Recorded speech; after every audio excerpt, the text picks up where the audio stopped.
Today's topic is the one nobody wants to talk about because you're going to think I am a major party pooper after I do, but we're going to talk about alcohol in your goals today. This is actually considered the fourth macronutrient because it does have calories. However, it's not one that's talked about in that manner because it has zero benefit to our body. It's also something that alcohol manufacturers do not have to put on their label because, again, it has no nutritional value for our body. But alcohol does have 7 calories per gram, and that's why when you look at something like a White Claw, it's going to say that it's 100 calories, but there's only 2 grams of carbs in it. And as we've already talked about, carbs have 4 calories per gram, so it should only be 8 calories. Where are the other calories coming from? They're coming from the alcohol content within the beverage. Now, here's the difference between our carb calories and our alcohol calories. Our alcohol calories are coming from something called ethanol, which is a toxin, and our body treats it as such. Anytime our body comes into contact with a toxin, it stops prioritizing other metabolic functions in order to burn off that ethanol. So instead of burning body fat for fuel or burning in the other macronutrients that we are taking in to use for fuel within our body, it is going to prioritize burning off that ethanol first. So that is why it can cause your results to go a little bit slower, but that's not the only reason why.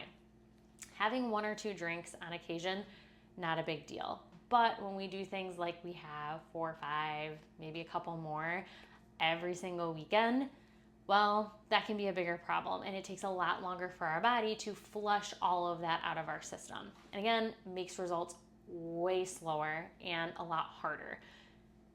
Impossible? No, because calories are kind of still calories, but again, it's limiting our body's way to process fat for fuel. So again, it's going to slow things down a little bit. The other factor is once we start drinking that much, or we start drinking on an empty stomach, we tend to not make the best choices when it comes to food.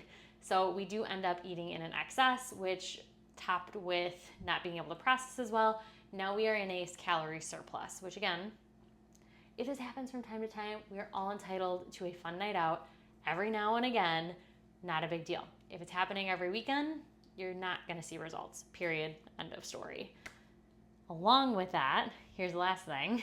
We all know how we feel the next day after we've had a few drinks. And the older we get, the more those days linger afterwards. We aren't motivated to get up and go to the gym. We definitely don't want to eat the meal prep that we have in the fridge, and we don't want to go grocery shopping. So those things fall to the wayside, which ends up extending into our week of not so great nutrition. So is alcohol a limiting factor? It depends. It depends on how it's being used, how frequently it's being used, and how our choices are when we are using alcohol. But I do want you to have the facts about it so that as you are making choices, you know how it can or can't impact your goals. Again, not here to be a party pooper, not here to tell you can never drink again, but just want you to know the ins and outs of it.